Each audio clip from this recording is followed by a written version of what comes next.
Elnök asszony. Dear colleagues, Vice President Borrell, I want to address this to him.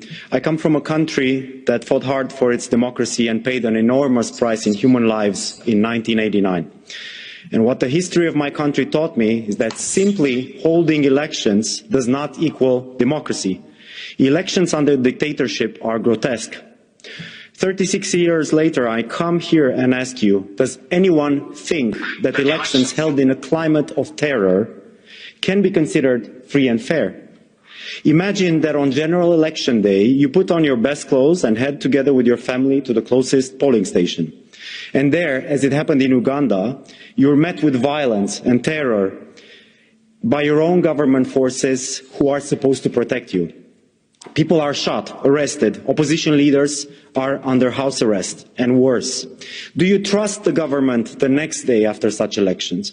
Does the world trust that government the next day after such elections? We need to stop talking in riddles and agree on the fact that the 14 January election in Uganda ran against any policy of a free, safe and equal election. President Museveni has been ruling for more than 3 decades now. He managed to fool everyone, global leaders, international organizations, even the European Union. What happened in Uganda before the elections is unthinkable in any country that we call democratic. Blocking access to the internet and social media prior to the election day is unacceptable. It leaves people in the darkness of disinformation.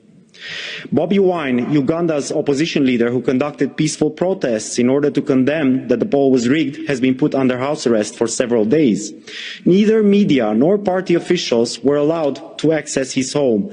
Is that a fair chance? Is that a fair fighting chance? Mr. Borrell, I'm sorry that I have to say this, but I find myself in a position to tell you that our ambassador, Attilio Pacifici, and to him that your post-election regrets are not enough, because at least 50 people lost their life to police fire, because hundreds of